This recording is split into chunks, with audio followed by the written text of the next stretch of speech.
आजकल मेरे कुछ बच्चों की खुशियाँ बस कुछ कुछ सामान से या कुछ कुछ परिस्थितियों पर आधारित रहती हैं। यदि वो परिस्थितियाँ दोहराई गई या वो सामग्री उन्हें मिलती गई तो खुश रहते हैं, वरना खुश नहीं रहते हैं। देखो, कोई भी सामान या इस धरती की कोई भी चीज़ तुम्हें चाहिए, वो रहे या ना रहे, लेकिन अंतर मन से तुम्हें खुश रहना चाहिए, क्योंकि तुम्हारे साथ तो मैं हूँ।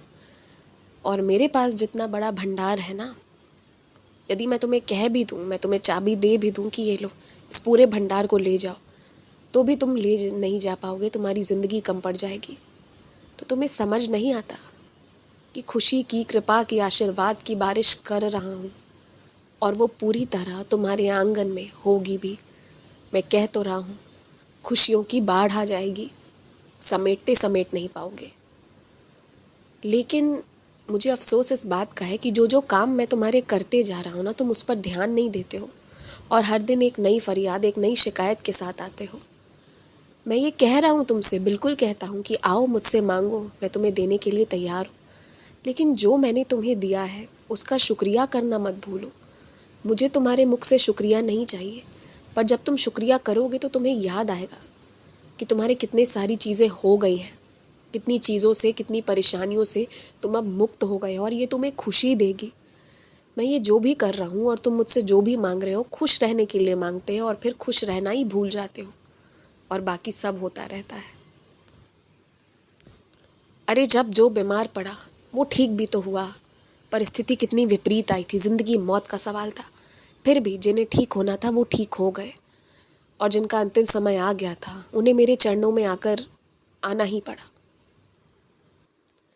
जहाँ तुम्हारे रुके हुए पैसे आने थे, वहाँ से तुम्हारे रुके हुए पैसे आ गए हैं, और जहाँ आज नहीं आए हैं वहाँ कल आ जाएंगे, या शायद परसों को तुम्हारे पास इतना ज़्यादा हो कि तुम्हारा ही ध्यान ना रहे उन पैसों पर। ठीक उसी तरह अगर आज कोई तुम्हें छोड़कर चला गया है तो कल को कोई तुम्हारा साथ देने वाला, तुम्हारा हाथ थाम लेने वाला भी आ जाएगा। तो ये सब हो रहा था, ये सब होता रहेगा, पर तुम समझ नहीं रहे।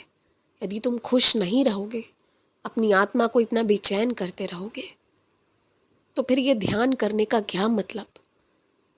जो हासिल किया है उसे हासिल कर लेने का भी क्या मतलब? वो भी फिर बर्बाद हुआ। तो अपनी आराधना को, अपनी भक्ति को, अपने आशीर्वाद को बर्बादी में मत जाने दो। जो है उसके लिए खुश रहो, उसके लिए प्रसन्न रहो, और जो नहीं है उसके लिए मैं हूँ। पूरा का पूरा शिरडी दरबार बैठा है, मिल जाएगा तुम्हें। जब भी कोई तुम्हारे घर से बाहर जाए ना, तुम बैठकर मेरे 11 वचन या मेरी 40 पढ़ लिया करो, यदि तुम्हें डर लगता हो कि वो वापस सही से आए या ना आए इस बात का। यदि तुम कुछ लोगों का ध्यान अपनी ओर चाहते हो, उनका प्यार अपनी तरफ चाहते हो ना, तो उसके लिए कोई भी गलत काम मत करना, बल्कि उसके पीछे का कारण सबसे पहले अपने आप से पूछना, और मुझे भी बताना कि क्यों चाहिए वो तुम्हें। और जब तुम्हें वो क्यों पता चल जाएगा, उसके बाद मैं तुम्हें रास्ता बताऊंगा कि क्या करना है तुम्हें और क्या नहीं करना है तुम्हें। इन दोनों चीज़ों को मिलाकर तुम्हें वो रिश्ते, उन रिश्तों का प्यार मिल जाएगा। और एक बात और कहता हूँ कि कुछ जगह पर तुम ज़रूरत से ज़्यादा कुछ चीज़ों को कर जाते हो, अब वहाँ पर तुम्हें थोड़ा रुकना पड़ेगा। अच्छाई भी उतनी ही करो जितना सामने वाला बर्दाश्त कर पाए, समझो इस बात को। और ये बात तो तय है कि जो सही को चुनेगा, जो सच्चाई को चुनेगा, जीत उसी की होगी। जो गलत को चुनेगा वो हारेगा और शर्मिंदा होगा, बुरी तरह से शर्मिंदा होगा वो। तो अपने मन को कभी भटकाना ही मत, गलत तो चुनना ही मत। यदि गलत चुनोगे तो शिरडी का ये दरबार तुम्हें स्वीकार नहीं कर पाएगा, इसलिए गलत और ध्यान जाना ही नहीं चाहिए तुम्हारा। गलत कर सकते हो वो तुम ही नहीं है, दुनिया का हर बच्चा कर सकता है। पर यदि जिन बच्चों ने तुम्हारे साथ अच्छा किया है वो भी गलत किए होते, तो क्या आज तुम इस स्थिति में होते जहाँ तुम हो? नहीं ना। तो इसलिए गलत करने की सोचना मत, कभी मत सोचना।